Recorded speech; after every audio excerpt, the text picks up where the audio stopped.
आहे कारण देशभरातील औषध विक्रेते आज संपावर जात आहेत आणि त्यामागचं प्रमुख कारण आहे ऑनलाईन विक्री होणाऱ्या औषधांबाबतचं। देशभरातले मेडिकल दुकानं आज बंद राहत आहेत। औषध विक्रेत्यांनी आज देशव्यापी संप पुकारलेला आहे। AIOCDच्या आवाहनामुळे राज्यातल्या सर्व मेडिकल दुकानं आज बंद राहतील। ई फार्मसी, ऑनलाईन औषध विक्री आणि सवलतींविरोधात केमिस्ट आक्रमक झालेत।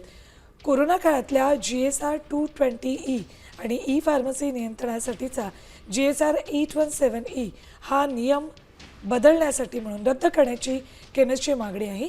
याच मागण्यांसाठी देशभरातील 12 लाखाहून अधिक केमिस्ट आणि औषध विक्रेते संपात सहभागी झालेले आहेत।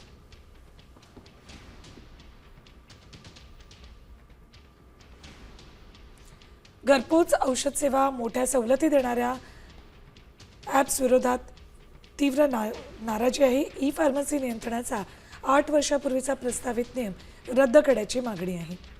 कोरोनातील होम डिलिव्हरीच्या नियमांचा ऑनलाईन कंपन्यांकडून वापर केला जातो त्या बंद करण्याची मागणी आहे। बेकायदा व्यवसाय करणाऱ्या ई फार्मसी कंपन्यांवर तात्काळ कारवाई करण्याची मागणी आहे। ऑनलाईन दिल्या जाणाऱ्या सवलतींवर बंदी घालण्याची ही मागणी केली आहे। महाराष्ट्रातील सर्व बातम्यांचे विश्वासार्ह व्यासपीठ,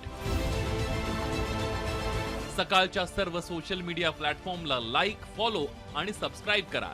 तसंच सर्व नोटिफिकेशनसाठी बेल आयकॉन प्रेस करायला विसरू नका।